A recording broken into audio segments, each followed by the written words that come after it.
with initially was that Dad passed rather unexpectedly. He had a couple of surgeries, and much of it he had kept secret. So there are a few things here that we're still piecing together as stories and still figuring out as a family. So we ask patience during this time if we don't know everything that took place or that went on in his life. Sometimes my father could be a very secretive person.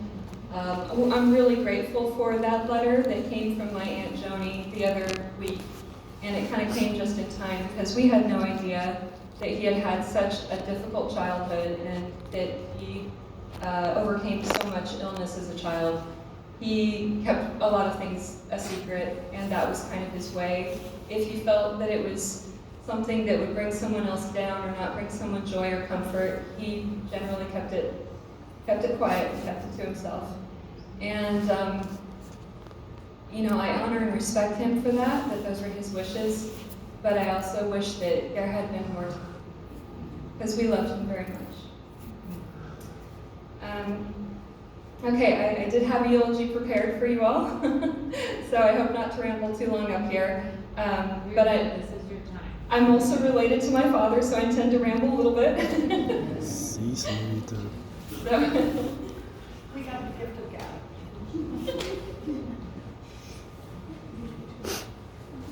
and after this, I hope my brother will give some words too, because he definitely inherited my father's sense of humor, but no pressure. But I love my brother, John Mark, and we're just so thrilled he could join us here today. So the eulogy that I've jotted down here for my dad was, my father loved novelties and surprises, especially surprise adventures that included undetermined destinations and no timelines. One of my most bewildering qualities that I could have inherited from him and our favorite things to do was just to go out and do spontaneous trips together, as Ruth remembered pretty well. Geology was one of his favorite subjects, and both Ruth and I have benefited greatly in our own careers from his giving of knowledge in that area. But this is the biggest surprise party of all, alongside the one I hope he receives in heaven. And I'm really happy that everyone could be here today to share in the experience and just knowing my dad, George Arlen. Recently, we have had a family book that was written, and that's given a lot of backstory as to who my dad was and what shaped his childhood. And for his 4 sisters to have scooped him up as a teenager and sent him to boarding school at the Lutheran Church was an absolute lifesaver, and it gave him a real sense of direction. And I really appreciate having that knowledge to know how he got back on track in his life, because he really tried his very best not to repeat certain patterns that came down from his family. And I definitely honor him for doing his level best to commit to that path. So back to what I've written here, my father did not want any special arrangements or services or ceremonies for his end-of-life celebration. That was just kind of what he had mentioned. This event came together because of the need that friends and family had to commemorate his passing and graduation into eternal life with the Father. I knew him a bit later in life as a member of a second family. This meant that many of his traveling adventures overseas had already happened by the time his second kids came along.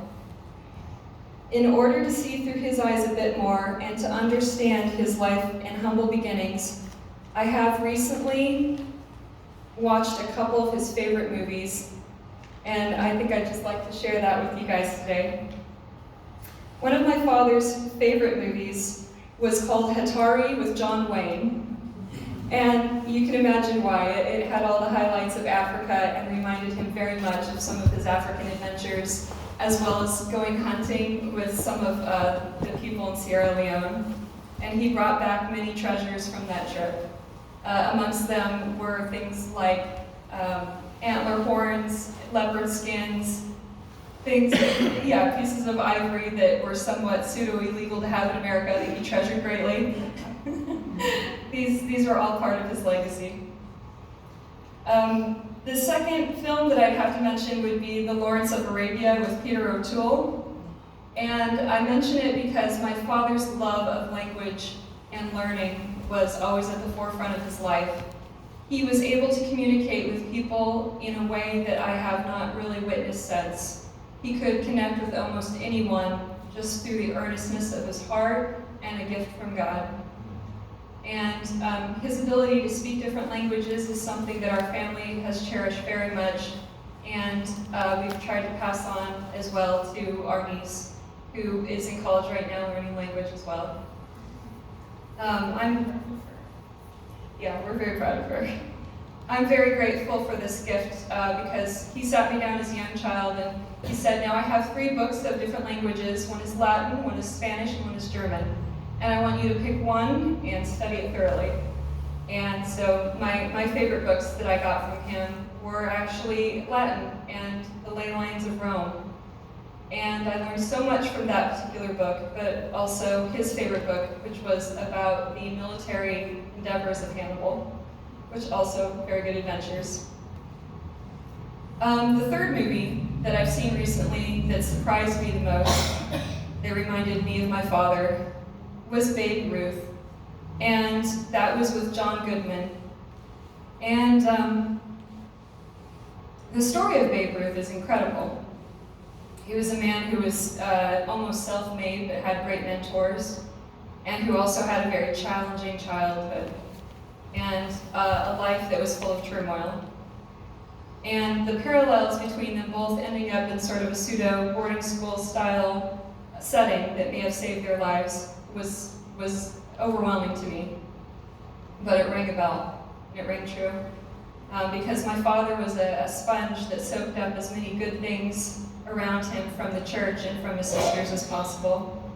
And that movie really touched my heart because it really showed a person who went out of his way to reach out to people, make people happy, and minister to children.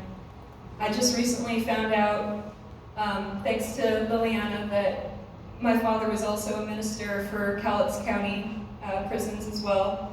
And that touched my heart greatly because my father did truly use his gift to the greatest and fullest amount that the Lord wanted him to. In just reaching people, no matter where they were, he would meet them there and he would speak to their hearts and help share the love of the Lord with them.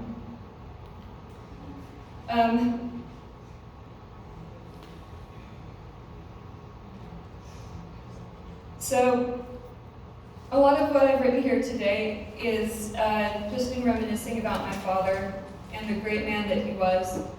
But also, my Aunt Joni was right. My father is a very complex human being who loved his family. He loved all the members of his family. And I know that he thought about us in his final days.